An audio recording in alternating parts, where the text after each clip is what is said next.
All right, let's get started. Hello, everybody. My name is Ben. I'm excited that you're here. The reason is because if you're joining us, you're probably working somewhere in finance. You might be a broker-dealer, you might be in private equity, private credit, real estate. Maybe you're a business owner and you have an upcoming raise you're looking to structure. And the reason that we're excited to be speaking with you is because we're working on something at Polymath that we think is going to have tremendous impact in the future of finance. And that is what we call modern capital structure and raising. And that is creating new assets or taking existing assets and putting them in the structure of regulated digital assets, otherwise known as tokenization. And in this call, we're not just going to explain what's going on in the marketplace, because this past year was just massive for tokenization.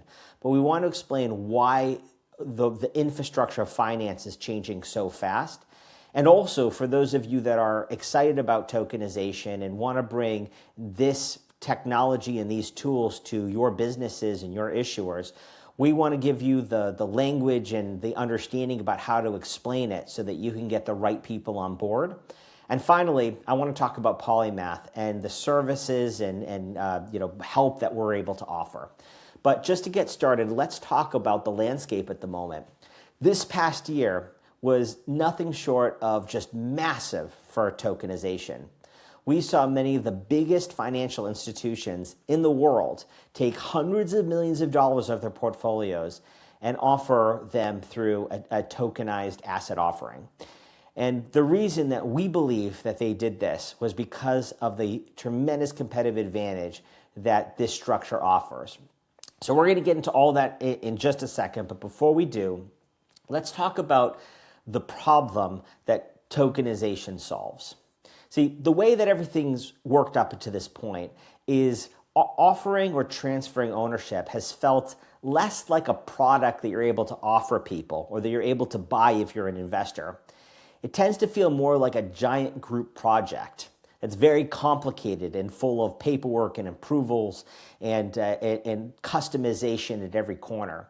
You have legal paperwork, compliance, accreditation checks, and it's difficult enough just to get the offering structured once. But if you're working in the private markets, oftentimes every single time there's a new large investor coming on, you have to redo and customize everything all over again.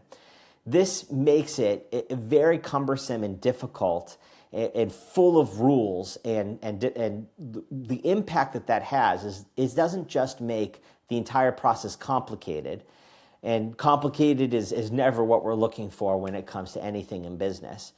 But it's not just that, but it makes it that the process is so difficult that for many of you, you have a minimum check size that's very large, and you have to offer it. You have to gate at such a high level because the process is just so cumbersome and difficult. That changes with a regulated digital asset.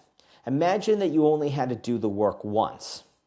Imagine ownership worked like a software product or any product in general, where all the thinking and hard work went into the initial structure of what you're buying. And then from then on, you're just buying a product that you can easily use and transfer.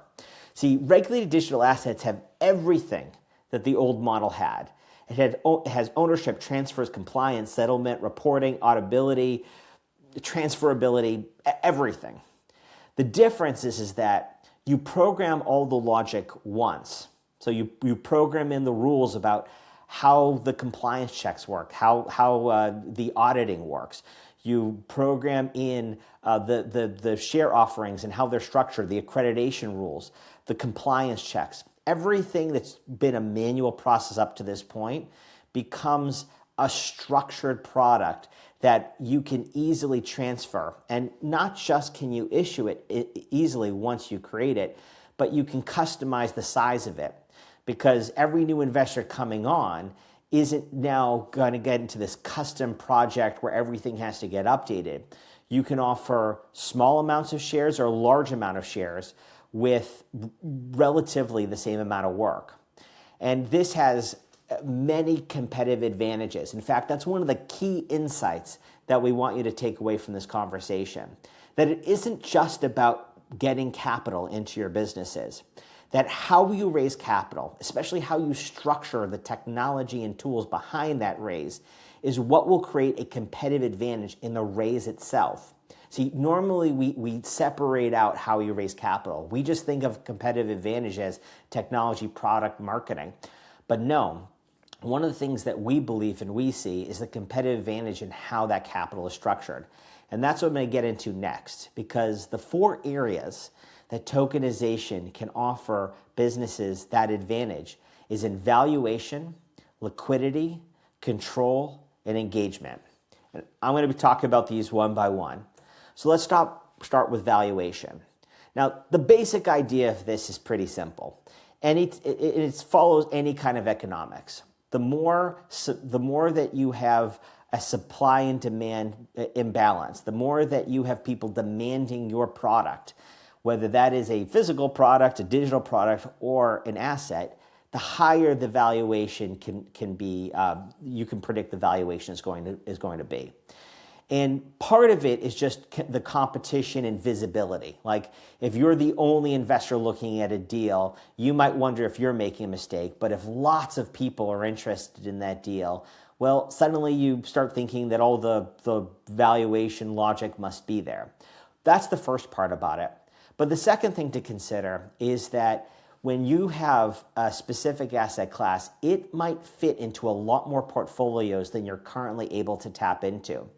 There are wealth managers that may want to get exposure to your asset class at small levels for their companies. High net worth individuals interested in only a specific deal size. You might have retail investors that may want to come in for an even smaller share. Family offices, private equity. There's many different types of investment product that these groups might be looking for. And what will give you the ability to tap into those markets is being able to instantly customize the size of the offering. And as I was mentioning before, if you have a very difficult and really manual process of offering shares, that can be very difficult to give the flexibility for all these different types of groups. So valuation is something that is one of the first benefits, that flexibility and that opportunity to expand the pool of people that are interested creates that higher demand. What we've seen that when companies choose any type of public offering, and this isn't just a traditional IPO, this could be an equity crowdfund, almost instantly the valuation goes up. Somewhere between 30 to 50% is what we've been advised and what we've seen on average. So, while it's not guaranteed that you're going to have that higher valuation just because you've tokenized, the structure itself supports higher valuation, and that's one of the benefits. But another area that impacts valuation, especially in the private market, is liquidity. When you're offering ownership, one of the areas that you have to price in is the risk and the lockup period. And clearly the longer that people have to hold their money in your asset, the less valuable the opportunity is going to be. Tokenization offers that same flexibility and ease that you had issuing the shares when it comes to transferring the shares. You've built the logic in right from the beginning about how your investors can exit. They can easily take their entire portfolio of shares, or they can sell little bits at a time. Ownership, again, is easy. It's transferred. It has audit trails, built-in compliance checks. It has all the logic built in right from the start. And that makes the process of selling shares, even for investors, easy. That gives them a de-risked offering, and you can price that, again, into the valuation. The next area is control. Now, this is something that in the private markets is very difficult to contend with, which is when you have large check investors that you have to go to because oftentimes there's just only a certain number of investors for your market and your deal. They're going to want oftentimes a lot of negotiation and oftentimes a lot of control over the organization. Maybe they want board seats or voting rights, special types of stock and offerings, and even if not all those things, they're going to have influence on the direction of the company. And that would be fine if everybody had the same incentives. But very often, investors coming in don't have the same incentives as past shareholders or the company itself. I don't know the number of times I've heard of conflicts between a new investor and the joining a board of directors and steering the company in a short-term gain that was better for them. Like, maybe this is a fund that would like to be in for the long term because they believe in the company, but by their own timeline, they need to have a liquidity event much earlier than the company planned. Or maybe it's an investor that has structured their deal that in a sale, they do much better than other shareholders.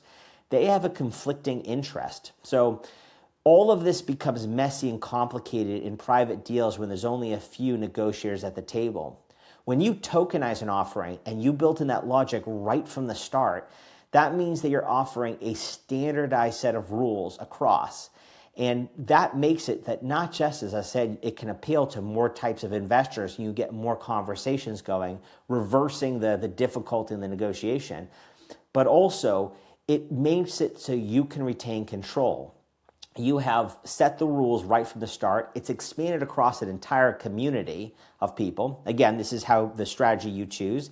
You might just offer your tokenization to a handful of key stakeholders, or you could offer it to as many people as you like, within the structure and the rules and the regulations, but you can offer it across. And when you build up a community like that, it becomes more of a community ownership and less of a personal negotiation with influence and control. So again, for anybody that's worked on, with corporate boards and voting shares and have seen the difficulty that happens when there's new voices coming in with different ideas, this is a tremendous competitive advantage to the companies that structure ownership this way. And then the final area that I want to talk about is stronger community, more engagement. And this is like strategic capital. Nothing's better than an investor coming in that has relationships, partnerships, ability to source whatever type of talent that the company is looking for. All that is really valuable, and one of the reasons you might choose a strategic investor over anybody else offering money. But with tokenization, you're able to make that strategic investment go across and expand wide. This is very impactful for CPG brands, for consumer brands, for communities, for conferences. Think about conferences, for example. One of the biggest challenges that you might have if you run one is getting people to come back year after year. It can be very great if everybody decides to make this part of what the whole industry is doing, but getting people re-engaged can be difficult. When they co-own the conference with you, that means that they have a seat at the table and they have a lot more buy-in to everything that you're doing and a lot more at stake. And that's true, again, if you're a CPG brand, that every single time someone buys a product, they know they're profiting. That helps it so that you're going to have stronger social media engagement, very likely with the people that are co-owners with you. They're going to be a lot more involved, and you're going to just build in that community to grow from. So that's another competitive advantage that just taking money from a small group of private investors just doesn't have. So with all that said, you might be wondering, why hasn't everyone done this already? Right? If it's offering all those things and it's so much more simple. Well, one of the reasons is the technology just wasn't there up to this point, and the regulation wasn't there. Polymath is right at the cutting edge of bringing the technology together. This is the compliance, this is the structuring, and this is even the network of professionals that are needed to help put out a compliant offering. So all these parts that were fragmented before, where you had to get lots of different service providers to help you structure one of these deals, can all be done within Polymath's platform and wider infrastructure.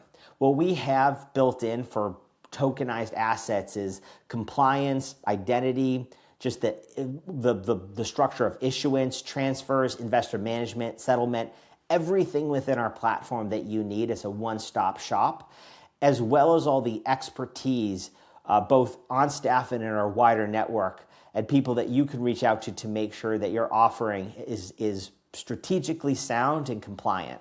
So that's what we're offering. Now, with all of that said, this may just be the first step inside your journey of looking at tokenization, or you might be interested in getting started. So the next steps is, if you're interested, it's to start structuring your offering. And if you go to polymath.network, you can start setting up an offer right there.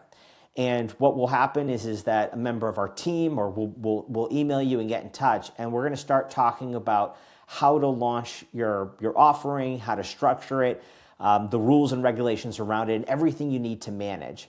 And we're going to be with you through the life cycle. So once you've issued the offering and are just looking for the next steps for all your investors, or you might want to issue more shares after that. Again, what we offer is just a one-stop shop where we can help you with compliance, with reporting, with investor eligibility, rule setting, all of those pieces built right into our platform.